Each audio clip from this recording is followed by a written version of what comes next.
Okay, picture this. You're looking up at your city's skyline, maybe 5 or 10 years from now. Instead of just seeing clouds and the occasional commercial airplane, the sky is absolutely buzzing. We're talking autonomous delivery drones, flying taxis, emergency response vehicles, the whole shebang.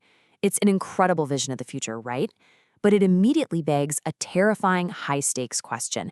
How in the world do we stop thousands of these autonomous aircraft from crashing into each other in midair? Welcome to today's Explainer. We are going to explore the invisible architecture of the sky. We're diving deep into the hidden digital infrastructure being built literally right now to make this dense, bustling future of flight a safe reality. It is a fascinating, high-stakes structural showdown between competing mathematical models for our skies. Here is our architectural blueprint for today. First, the advanced air mobility era. Second, managing the future airspace. Third, the grid navigation problem. Fourth, enter lane-based navigation. Fifth, how lane deconfliction works. And finally, number 6, the future of flight. All right, let's dive right in. Section 1, the advanced air mobility era. So, what are we actually talking about here? We're entering the era of advanced air mobility, or AAM. It's essentially a brand new transportation system. We're integrating entirely novel aircraft designs, things like electric vertical takeoff and landing vehicles, or EVTOLs, and highly autonomous drones directly into our existing airspace. And it's not just flying taxis in the city. We're talking regional air mobility, connecting smaller communities, and incredibly efficient cargo transport across the board. To put the sheer scale of this into perspective, the AAM market is projected to hit almost $75 billion by 2034. That is a massive amount of global investment, which means we have an intense urgency to solve this airspace problem. I mean, with that kind of capital on the line, we absolutely cannot afford a system that gridlocks our skies, or worse, compromises safety. Moving on to Section 2, managing the future airspace. When you map out NASA's framework for UAS traffic management, or UTM, you instantly see just how complex this ecosystem has to be. To ensure safety without human controllers having to talk to every single drone, you need a massive automated network. You've got national airspace data, service suppliers, and supplemental providers all tracking weather and terrain in real time. It is a highly distributed, cooperative system. But really, the core mission of that entire massive framework comes down to 2 crucial words: strategic deconfliction. Basically, the goal is to arrange a flight's intent completely prior to departure so that it is entirely free of 4D intersections with all other flights. And 4D just means space and time. So in plain English, we have to guarantee that 2 aircraft will never cross the exact same point in the sky at the exact same second, and we have to mathematically prove it before the aircraft ever even leaves the ground. Which brings us to Section 3, the grid navigation problem. Under the current FAA-NASA approach, the sky is essentially sliced up into a giant 3D grid.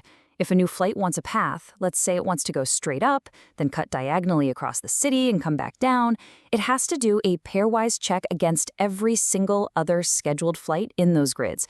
It has to calculate all these complex pinch points to make absolutely sure paths don't cross in time.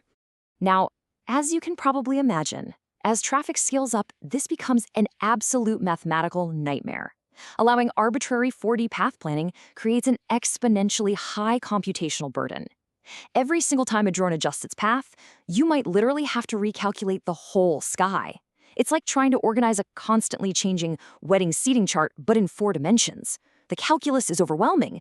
And worse, because the computational cost is so steep, it makes the airspace highly susceptible to monopoly control by only the largest tech giants, the ones who actually have the massive server farms required to crunch these numbers in real time. So clearly, we need a better way. Section 4, enter lane-based navigation. The best way to grasp the difference here is through a quick analogy. That 4D grid approach we just talked about, it's kind of like letting hundreds of people walk blindfolded across a crowded town square in completely random directions. You have to constantly calculate exactly where everyone is stepping at every second to prevent a collision. But the lane-based method structures the airspace into invisible one-way digital highways. Instead of calculating all those crazy arbitrary 4D paths, the conflict becomes a simple one-dimensional problem. If 2 drones want to use the same lane, you resolve the conflict easily. You just delay the takeoff time of the second drone. It's exactly like waiting your turn to merge onto a modern highway. And we can actually model what this looks like in a massive scale simulation over the East Bench area of Salt Lake City. You can mathematically layer thousands of these digital one-way lanes right over the urban environment. You've got launch lanes going up, transit lanes, and even digital roundabouts at intersections to allow for safe lane changes. It creates a structured, highly predictable flow of traffic. Let's look at the mechanics. Section 5. How lane deconfliction works. By setting up these one-way corridors connecting the suburbs right into the city center, you really see the elegance of this design. Strict altitude separation creates distinct streams of traffic flowing predictably in one direction. There's no more guessing where a drone might dart off to.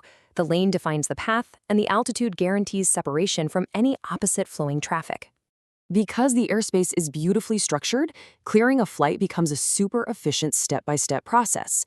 First, the provider evaluates the desired flight plan against known operations in that specific lane. Second, they check for static constraints, things like a temporary flight restriction over a football stadium. Third, they just confirm that the corridor and the destination vertiport actually have availability. Because it's a one-dimensional lane approach, clearing a flight is no longer an intense calculus problem. It's honestly just a simple, high-speed data lookup. And the proof is in the data. When researchers simulated these two approaches, the results were completely definitive. The computational cost for the lane-based approach is 2 to 4 orders of magnitude lower. Let that sink in. That means it is hundreds, if not thousands of times cheaper and faster to compute. That is exactly the kind of efficiency we need if we want to truly scale advanced air mobility to thousands of flights an hour. Finally, Section 6, the future of flight. We are rapidly transitioning into an era where we can digitally map dynamic corridors directly over our existing cities, weaving them safely above rivers and around skyscrapers. As operations increase in volume and complexity, these simple, intelligent, one-way digital corridors are what will allow incredibly dense traffic to function safely. And amazingly, because all this strategic deconfliction is handled flawlessly before takeoff, the whole system can operate without the need for traditional, voice-based human air traffic control services, tracking every single drone. So, the sky above us is about to become a highly structured, hyper-efficient transportation grid. It's a truly incredible engineering feat, and it relies entirely on getting the invisible math right long before the rotors ever start spinning. So, I leave you with this. The next time you look up at your city's skyline, can you imagine the invisible, high-speed digital highways being built right now? Thank you so much for exploring the architecture of the sky with us today on this explainer. See you next time.